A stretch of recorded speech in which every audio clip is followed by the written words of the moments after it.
अपना कराची FM 107 मुकम्मल घर में फ़हीम अनवर और वक़ारुल हसन आपके साथ हैं। जब बात होती है घर की और मुकम्मल घर की, तो ख़वातीन के बग़ैर घर घर नहीं होता और घर मुकम्मल नहीं होता। ख़वातीन का किरदार जहाँ तरबियत में है, और उसके साथ-साथ एक ऐसा शोबा है कि जो मैं समझता हूँ कि ख़वातीन के बग़ैर बिल्कुल नामुकम्मल है, वो है किचन। किचन से रिलेटेड अगर हम ख़वातीन को निकाल दिया जाए, इस मौज़ू को निकाल दिया जाए, तो वो फिर जो हमारी रवायात हैं, वो शायद उस तरीके से ज़िंदा ना रह सकें। इस प्रोग्राम में हमारे साथ इस वक्त हमारे एक स्पेशल गेस्ट मौजूद हैं। आप कुलिनरी एक्सपर्ट हैं। ये एक नई टर्म है, जैसे कि हम जानते हैं शेफ़्स होते हैं, कुकिंग एक्सपर्ट्स होते हैं, लेकिन ये नई टर्म क्या है, ये हम उन्हीं से जानेंगे। प्रोग्राम में हम वेलकम करते हैं हमारे गेस्ट हुमा ज़र्रार साहिबा को। अस्सलाम वालेकुम। वालेकुम अस्सलाम। कैसी हैं आप? मैं ठीक हूँ अल्हम्दुलिल्लाह, आप बताइए। बिल्कुल ठीक ठाक। और ये जो टर्म हमने लिसनर्स को बताई, कुलिनरी एक्सपर्ट, इसके बारे में कुछ बताइए, और कुछ आपका जो आगाज़ रहा इस फील्ड से रिलेटेड। जी ज़रूर। देखिए, असल में कुलिनरी एक्सपर्ट जो है वो होता है, एक होते हैं कुकिंग एक्सपर्ट, वो सिर्फ खाना पकाने की हद तक उनका होता है, जी मैं बहुत अच्छा खाना बनाती हूँ। जो कुलिनरी एक्सपर्ट जब हम क्लेम करते हैं, तो फिर आप कुकिंग टेक्निक्स, प्रेजेंटेशन, उसकी रेसिपी, इंग्रेडिएंट्स, हर चीज़ को वो चीज़ कवर करती है। अगर शेफ़ की बात करें तो मेरे हिसाब से तो somebody who holds a degree of chef and is trained, then only आप अपने आप को शेफ़ कह सकते हैं। सही, बिल्कुल सही। ठीक है ना। आज का जो टॉपिक है culinary tradition, culinary traditions means खाने पकाने की तरीके, रिवायतें, रेसिपीज़, उनको हम किस तरह से प्रिजर्व कर सकते हैं, सही, उनको हम किस तरह से आगे बढ़ा सकते हैं। क्योंकि अगर हम ऐसा नहीं करेंगे तो फिर हमारी रिवायतें, हमारी शनाख्त, सब चीज़ें जो हैं वो ख़त्म हो जाएंगी, कम हो जाएंगी, फेड आउट हो जाएंगी। बिल्कुल सही। ठीक है ना। सो बेसिकली कुलिनरी ट्रेडिशंस क्या हैं? ये प्रैक्टिसेस हैं, टेक्निक्स हैं, रेसिपीज़ हैं जो खाने पकाने से रिलेटेड हैं। और फिर वो हमारे हर खाने पकाने के से रिलेटेड चीज़ जो है वो हमारे कल्चर का हिस्सा होती है। बिल्कुल। उसे हम अलग कर ही नहीं सकते, वो हमारी आइडेंटिटी बन जाती है। ठीक है ना। सो अब ये हम क्यों प्रिजर्व करना चाहते हैं, हम क्यों इसको आगे बढ़ाना चाहते हैं? इसलिए कि हर खाना जो है, मेरे नज़दीक हर खाना एक स्टोरी रखता है, सही। एक कहानी रखता है। आप किसी की कहानी की कोई चीज़ की तारीफ़ करें, आप कहीं जाएं, उन्होंने बड़ी मेहनत से पकाया हो, तो वो कहीं ना कहीं अपनी गुफ्तगू में आपको ये ज़रूर बताएंगी कि उनके पास ये रेसिपी कहाँ से आई, उनकी दादी ने बताई, उनकी अम्मी ने बताई, या उन्होंने कहीं से पिक की। लेकिन हर उसके पीछे कोई ना कोई, उस तारीफ़ के पीछे कोई ना कोई एक छोटी सी स्टोरी ज़रूर होती है। बिल्कुल। ठीक है ना। फिर ये होता है कि जो हम क्यों प्रिजर्व करें, क्योंकि ये हमारे कल्चर और हैबिट्स को डिफ़ाइन करता है। हमें उस खाने की ऑथेंटिसिटी और उसकी रेसिपी पे भरोसा होता है। देखो, आप कोई नई चीज़ कागज़ से पढ़ के पकाते हैं, उस पर हमें भरोसा नहीं होता, लेकिन अगर वो हमारी फैमिली की रिवायत का हिस्सा है, जनरेशन दर जनरेशन हमें वो रेसिपी पास ऑन हुई है, तो हमें उस पर बड़ा भरोसा होता है कि जी ये कहीं it can not go wrong. ठीक है ना। फिर उसमें फिर टाइम टेस्टेड विजडम होती है, ब्लेंड्स होते हैं, फ्लेवर्स होते हैं, और एक सेंस ऑफ अचीवमेंट होती है, नॉस्टैल्जिया होता है। आप कोई खाना खाएं तो आप फ़ौरन कहते हैं अच्छा ये तो मेरी दादी भी ऐसा बनाती थी, या मेरी फैमिली में इस तरह से बनता है, ये हमारे ख़ानदान की ख़ास खाना है। Everybody takes a pride. तो इसलिए ज़रूरी है कि हम इन ट्रेडिशंस को संभालें, इनको आगे बढ़ाएं और इनको अपने कल्चर का हिस्सा बनाएं। और थोड़ी जिद्दत लाने की भी कोशिश की जाती है। जिद्दत ऑटोमेटिकली आ जाती है। देखो ना, जब हमारे पास अब इंग्रेडिएंट्स की इतनी वैरायटी है, पहले नहीं थी। हमारे पास कुकिंग टेक्निक्स इतनी अच्छी हैं, हमारी दादियाँ परदादियाँ सिलों पे पीसती थी, मेहनत भी करती थी, टाइम भी लगता था। अब हमारे पास उतनी ही फिनिश के साथ सारी मशीनरी है। सही। ठीक है ना। सो हम टेक्नोलॉजी का इस्तेमाल करके उसको इम्प्रोवाइज करते हैं। हमारे पास फ्लेवर्स बहुत हैं, हमारे पास अब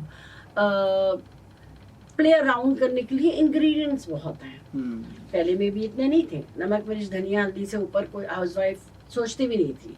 और अब आप देखें कि there are so many variety of spices available. बिल्कुल। आप अपने फ्लेवर को फ्यूजन कर सकते हैं, एनहांस कर सकते हैं, क्रिएट कर सकते हैं, और किसी भी रेसिपी में अपना टच ला के उसको मॉडर्न बना सकते हैं। और टेस्ट को भी आप थोड़ा सा यूनिक कर सकते हैं। बिल्कुल कर सकते हैं, बिल्कुल कर सकते हैं। कि जैसे मैं कहूँ जी, मैं तो सादा नींबू पानी बनाती थी, मैं उसमें ज़रा सा कोई फ्लेवर डाल देती हूँ, पुदीना डाल देती हूँ, मैं उसको रूह अफ़ज़ा मिला देती हूँ उसमें, कोई भी रेड ड्रिंक बनाने को। सो दैट इज़ एन इम्प्रोविजन, आपने इम्प्रोवाइज किया उसको, ठीक है ना। सो हर कलनरी ट्रेडिशन एक हिस्ट्री को रिफ्लेक्ट करती है, वैल्यू को रिफ्लेक्ट करती है। आगे हम जाके जब बात करेंगे कि कलनरी की जो ट्रेडिशंस हैं या जो खाने पकाने की टेक्निक्स हैं वो किस तरह वेरी करती हैं इंटरनेशनली, कल्चर वाइज, हमारे अपने सूबों के हिसाब से, फिर उसमें सूबों में रहने वाले लोगों के भी हिसाब से, सही, ठीक है ना। फिर बहुत सारे खाने जो हैं वो किसी खास ओकेजन पे बिल्कुल हो जाते हैं। कोई ईद है, बकरीद है, शादी ब्याह है, कोई भी और इस तरह का ओकेजन है, वो सब में आता है। और आप किसी भी डिश की बात कर लें, सिर्फ एक डिश दुनिया में ऐसी है जो ऑल ओवर द वर्ल्ड एक ओकेजन पे सारी दुनिया के लोग उसे एंजॉय करते हैं, वो है केक। ठीक है ना। दुनिया में, अफ्रीका में भी बर्थडे हो रही होगी तो केक ही कटेगा। और चक 42 में भी अब हो रही होगी अगर बर्थडे तो केक ही कटेगा। सही बात है। तो ये ऐसा टॉपिक है कि इस पे बहुत सारे सवाल जहन में हैं। आपके जहन में कोई सवाल है, आप हुमा ज़रार साहिबा से पूछना चाहते हैं, तो आप हमें 1111 के साथ पर कॉल कर सकते हैं। व्हाट्सएप करने के लिए हमारा नंबर है 03398107 सुनते रहिए अपना कराची FM 107, कराची की आवाज़। मुकम्मल घर की जहां हम बात कर रहे हैं तो वहां पर खाने बनाना, खाने खाना किसको पसंद नहीं होता। और बहुत सारे लोग तो ये कहते हैं कि जनाब हमें ज़बरदस्त मज़े मज़े के खाने चाहिए, चाहे वो घर में बनाएं चाहे बाहर से लेकर आएं। और बहुत सारे घरानों में तो खाना अगर घर में बन भी जाए तो कहा जाता नहीं बाहर से लेकर आए। तो उसकी वजूहात क्या बन जाती हैं, क्या होता है, इसी बारे में बात करेंगे। और साथ साथ बहुत सारे मौज़ूआत हैं, क्योंकि इस वक्त हम फ़ायदा उठाएंगे हुमा ज़रार साहिबा का, जो कि कलनरी एक्सपर्ट हैं। और आज जो हमारा मौजू है उस पर बात करेंगे कि बहुत सारे इस तरह के खाने हैं जो हमारे यहाँ एक रिवायत बन जाएं या सकाफ़त बन जाए, या फिर इस तरह के मामलात जो चलते चले जाएं। तो हुमा ज़रार साहिबा, अभी आप बता भी रही थी कि किस तरीके से जो है बहुत सारे खाने हैं जिसके ऊपर जो है आपने देखा कि कंटिन्यू हो रहे हैं और वो इस वक्त भी हमारा हिस्सा है। ख़ास तौर पे मैं चाहूँगा कि जो मुख्तलिफ़ सूबों की आपने बात की थी कि मुख्तलिफ़ सूबे जो हमारे यहाँ हैं वहाँ पे अलग अलग रिवायत है खाने बनाने की, और जायके भी वहाँ के अलग अलग हैं। कहीं तेज़ मिर्चें खाई जाती हैं, कहीं मिर्चें नहीं खाई जाती। क्या इस बारे में आपने विटनेस किया? बिल्कुल, देखिए जो ट्रेडिशनल फूड होते हैं ना, अब हम बात अगर कर रहे हैं कि वो जो टॉपिक से रिलेटेड है वो ये कि प्रिजर्व करना है, हमें आगे बढ़ाना है वही चीज़ जो हमारी रिवायत का हिस्सा है। उसमें इंटरनेशनल फूड की भी हम बात करते हैं। अगर हम पाकिस्तान एक तो एज अ होल बात करते हैं कि पाकिस्तान का क्या कल्चर है, जब आप किसी और दूसरे मुल्क में जाते हैं तो आप ये नहीं कहेंगे कि जी मैं सिंध से आया हूँ, बलूचिस्तान से आया हूँ, या मैं पंजाब से आया हूँ। आप कहेंगे मैं पाकिस्तान से आया हूँ। वहाँ पर आपकी आइडेंटिटी एज अ पाकिस्तान होगी, तो आप अपनी कलनरी फूड को, अपने खाने पीने को वहाँ पर उस तरह से इंट्रोड्यूस करेंगे। ठीक है, आप विद इन पाकिस्तान बात करेंगे तो आप स्पेसिफिक हो जाएंगे, जी मैं लाहौर से हूँ, कराची से हूँ, क्वेटा से हूँ, पेशावर से हूँ, और फिर उससे रिलेटेड जी मेरे सूबे पे ये चीज़ सबसे मज़े की है। या मेरे घर में देखिए, एक खाना वो है जो हमारे घर, जैसे आपने कहा, घर में बनता है, और एक वो होता है जो बाज़ार में मिलता है। अब बाज़ार वाले की अभी हम बात इसलिए नहीं कर रहे कि जो देखिए जो घरों के खाने हैं, जो हर रोज़ खाने वाले हैं, उनको हमें एक्चुअली बचाना है, उस रिवायत को रखना है कि जो हमारे घर में सादा खाना बनता है वो आगे पास ऑन हो, ना कि वो जो हर वक्त बाज़ार में मिलता है। हम सबको पता है कि कॉस्ट इफ़ेक्टिव कौन सा है और हाइजीनिक कौन सा है। वंस इन अ वाइल कोई हार्म नहीं है, लेकिन जो नॉर्मल खाने हैं उनको देखना है। अच्छा, अब होता ये भी है, एक बड़े मज़े की बात है कि जो कोई ख़ानदानी रेसिपी होती है ना, लोग उसे डिस्क्लोज़ नहीं करते। अब हम बात करें प्रिजर्व करने का, उसे डिस्क्लोज नहीं करते, बाज़ों का तो बिल्कुल वो विद इन फैमिली भी मूव नहीं करती है। उसमें ये होता है कि जी मुझे पता है, ये मेरी एक यूनिक सेलिंग प्रोपोजिशन है, ये मेरे खाने की खुसूसियत है, मैं क्यों किसी को बताऊं। Now, अगर हमें प्रिजर्व करना है, अगर हमने रिवायत को और रेसिपीज़ को आगे बढ़ाना है, तो हमें ये एटीट्यूड सबसे पहले चेंज करना होगा। मैं एक ऐसी खातून को जानती हूँ जो बेहतरीन खाना बनाती हैं, और जब उनसे पूछो ये आपने कैसे बनाया, क्या डाला, कहती है वही मसाले बनाएंगी जो फिर कितने डल, वही जो डलते हैं कभी नहीं बताएंगी। So this is actually a bad attitude. ठीक है ना, हमें आगे बढ़ाना है तो जाना है। लेकिन इसमें जो है वो जो खानदानी सिस्टम जहाँ पे एक ही घर में मुख्तलिफ बहुएं रह रही होती हैं, वो अगर कोई एक अच्छा बनाती है तो वो फिर नहीं बताती है कि क्या टिप है उसकी। बख्श दे बेचारी, उनका कोई कसूर नहीं है, ठीक है, अच्छा। उनका नहीं है। वो actually when you take too much of pride in your cooking, then you don't want anybody else to be like you. Again I say कि अगर हमें प्रिजर्व करना है, हमें कल्चर को, रेसिपीज को आगे बढ़ाना है, तो हमें उन्हें बताना पड़ेगा। ठीक है, हमें उन्हें बताना पड़ेगा अपने बच्चों से, आगे भी लोगों को, ताकि वो पॉपुलर हो। आपकी बनाई हुई चीज़ जो है वो आगे चलेगी तो फैलेगी ना। ठीक है ना। फिर बहुत सारे खाने जो हैं वो ट्रेडिशनल फूड होते हैं, बहुत सारे खाने जो है वो क्लाइमेट की वजह से होते हैं।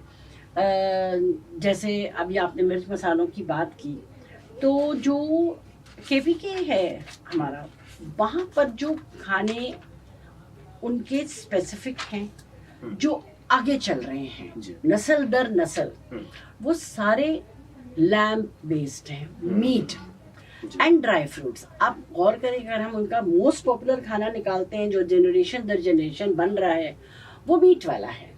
अगर हम सिंध की साइड पे जाते हैं तो हमें लेंटिल्स यानी कि दालें, गेहूं और सब्जियों के खाने ज़्यादा मिलते हैं। ठीक है, अगर आप जाएं लाहौर की बात करें, तो लाहौर में आपको जो खाने मिलेंगे उनमें दुनिया जो है वो सरसों का साग और मक्की की रोटी से आगे भी है। हम वहीं अटके हुए हैं, हम ये समझते हैं यहाँ से कल्चर शुरू हो गए और यहाँ पे ख़त्म हो गया है। ऐसा नहीं है।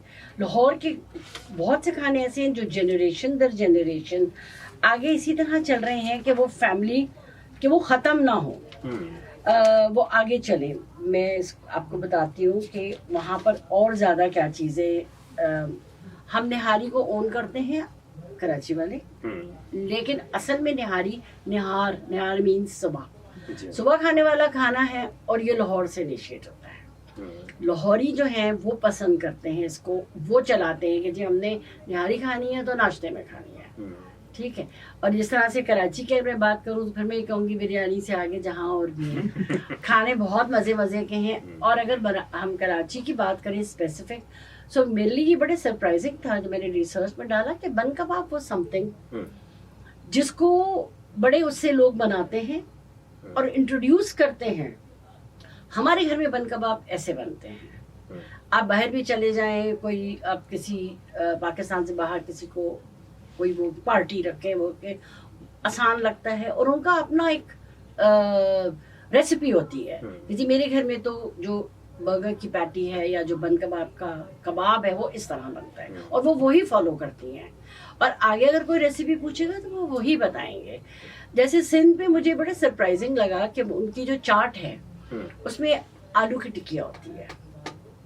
ये वो एक ऐसी रिवायत है जो वो सिर्फ वहीं पे ही चल रही है जनरेशन दर जनरेशन, कि वो चने और भटूरे और छोले खुद से हट के वो उसमें एक आलू की टिकिया डालते हैं। अगेन किसी न किसी ने तो वो आगे बढ़ाई, तो वो आज दिन तक उस तरह से बन रही है। ठीक है ना। फिर हम तकरीबात के खानों की बात करें तो कोई ईद सेवइयों के बगैर मुकम्मल नहीं है। बिल्कुल। अगर आज से 100 साल पहले भी लोगों ने बंद कर दिया होता ईद पर सेवइयाँ बनाना, तो आज मैं और आप ना बना रहे होते और खा रहे होते। हमारे यहाँ जो पाकिस्तान के जो खाने हैं ना, वो कहाँ से प्रिजर्व हुए, वो इंडिया से आए, मुगल दौर से आए, तुर्की, और जब पहले सब कॉन्टिनेंट था तो जो मुगलिया दौर था, उनके जो कुक थे ना वो तुर्की और ईरान से उन्होंने बुलाए हुए थे ज़्यादा। तो वहाँ उनके खानों का जो हमारे खानों में जो उनका टेस्ट आता है, फ्लेवर आता है, खासतौर पे कबाब वगैरह में, हम्म, वो वाली रिवायत चली आ रही है। जो बिल्कुल। आगे बढ़ के जब उसमें इनोवेशन आई, जैसे हमने शुरू में बात की, तो लोगों का एक्सपोजर टर्की पे हुआ, तो उन्होंने जो तुर्की में जिस तरह से कबाब बनते हैं, क्योंकि उनकी एक्सपर्टीज है, उसके साथ फिर वो फ्यूजन आ गया ना कि जी हमने अगर चिकन का कबाब बनाना है तो वो अगर हम उसको टर्की वाली रेसिपी को मिला लेंगे तो वो अदना कबाब बन जाएगा। थोड़ी सी रेसिपी में ट्वीकिंग की और फिर उसको हमने फ्यूजन बना लिया। बहुत से लोगों को जहाँ तेज मिर्च मसाले नहीं पसंद थे, वहाँ पे उनको वो कबाब बहुत पसंद आता है। बिल्कुल। अच्छा, हम आपसे ये भी जानेंगे, बहुत सारे खाने जैसे भी आपने जिक्र भी किया कि सेवइयाँ अगर नहीं बनाई जा रही होती तो बंद हो चुकी होती। मुतंजन भी एक नाम किसी ज़माने में हमने सुना था, गालिबन क्योंकि नहीं शायद बनता तो वो बंद हो चुका है, ये रिवायत ख़त्म हो गई। इस बारे में मैं आपसे ज़रूर जानूंगा। एक ब्रेक के बाद वापस आएंगे। और अगर आप भी जानना चाहते हैं, कोई बात सवाल करना चाहते हैं तो 1111 107 और आप हमें व्हाट्सएप कर सकते हैं 03398 107 107।